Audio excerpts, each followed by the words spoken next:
Хто і як в Україні контролює дотримання режиму самоізоляції? Наш Олександр Махов вирішив перевірити це і з'ясував. Свідомі українці, які самоізолювалися після подорожей, кажуть, ніхто ними не цікавиться. Наскільки це правда? Дивимось. Олена повернулася з Індонезії і тиждень сидить вдома. Займається фітнесом, дивиться телевізор та бавиться з котом. За весь цей час ніхто до неї не подзвонив і не прийшов. Жодних навіть якихось спроб перевірити, чи я знаходжуся за вказаною адресою, чи я дійсно сиджу вдома в 4 стінах, з боку перевіряючих органів не було ні разу. Хоча по прибуттю в аеропорт Бориспіль ми всі заповнили анкету. Від 22 березня всі українці, які повернулися з-за кордону, зобов'язалися протягом 14 днів дотримуватися режиму самоізоляції. Зібрані дані громадян прикордонники передають санітарним лікарям та поліції. Віднині вносяться також дані про місце проживання і контактні телефони, аби вся ця інформація у нас була в онлайні. Районна терапевтка Наталя щодня обдзвонює більше сотні людей, які сидять вдома. Алло, доброе утро, здравствуйте. Как ваше самочувствие? Віддалено вона слідкує за їхнім здоров'ям. Температура, самопочуття, які є скарги, якщо, допустим, там з'явився кашель, чи є порушення дихання. До тих, кому не дзвонять, приходять просто додому. Поліцейські влаштовують спеціальні рейди.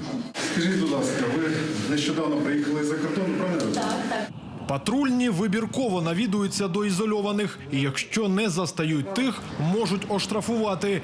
Сума відчутна – від 17 тисяч гривень. Таких протоколів за 3 тижні склали більше 3 тисяч. Телефонуємо на 102, реєструємо звернення працівника поліції, що такий-то громадян залишив місце самоізоляції. Там, куди не приходить поліція і не дзвонить лікар, допомагають сусіди. Анастасія на самоізоляції відтоді, як повернулася з дитиною та чоловіком з Португалії. За 10 днів станом здоров'я родини, окрім сусідів, ніхто не переймався. Когда муж выносил мусор, его увидели соседи, они знали о нашем возвращении из Европы, и они вызвали полицию. В Міністерстві внутрішніх справ кажуть, що прийти до кожного ізольованого не можуть. Банально не вистачить поліцейських.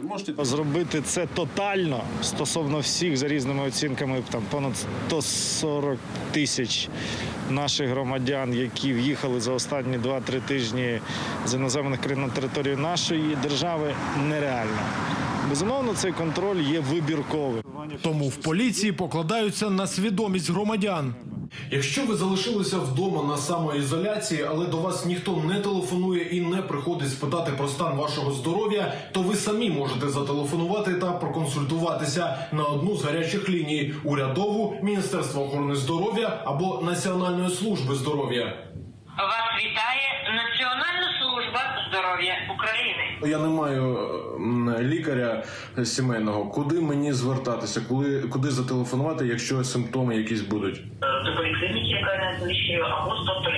Аби ще пильніше слідкувати за українцями на самоізоляції, уряд розробляє спеціальний додаток до смартфону, а до того моменту просять бути відповідальними та залишатися вдома.